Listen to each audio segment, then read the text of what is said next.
Hey guys, this is Michael Pizzullo. I'm a psychotherapist here in West Hollywood. I want to talk to you about gay men and internalized homophobia.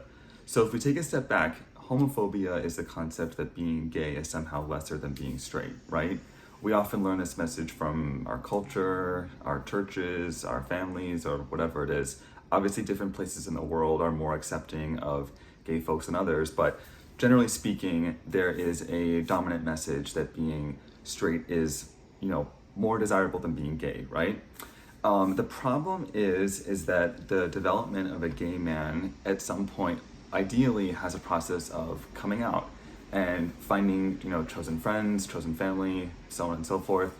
But for a lot of gay men, this sense of just being not good enough lingers. And often this traces back to homophobia and this message becoming internalized. So while a gay man may be, in their 30s or 40s and living a happy life and feeling accepted and so on and so forth, there may be a part of them that still holds this belief system that they're just not enough. And this is really corrosive and toxic, and it leads to a lot of shame.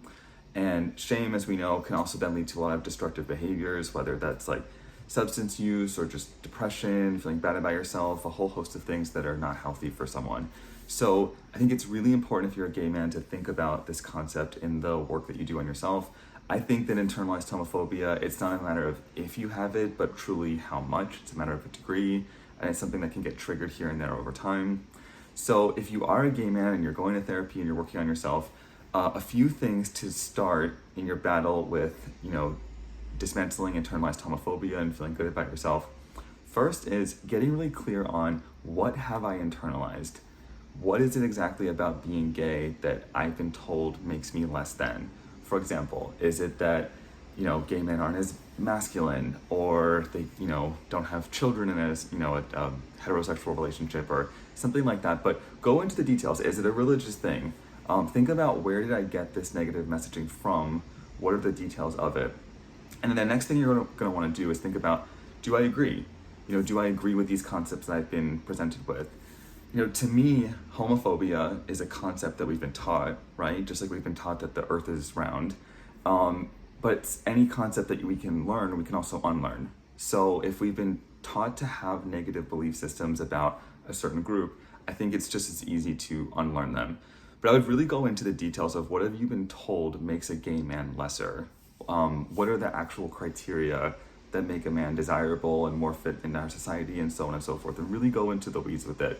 I think that can be really, really impactful, and something that we often don't do. We just sort of take for granted that, homophobia is a concept, and we don't want to pick it apart and think about where it came from necessarily. And then lastly, and most importantly, is craft your own belief systems.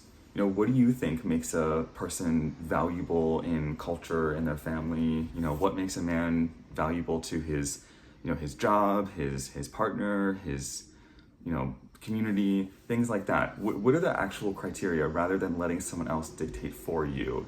And then last thing too is thinking about, what do I like about being gay? Rather than thinking about all the ways that this has handicapped me, but actually, what are the parts of this experience that I actually really enjoy? For example, a lot of people feel like being part of an oppressed group gives them a greater sense of resilience and strength, or more empathy towards other people who are also struggling.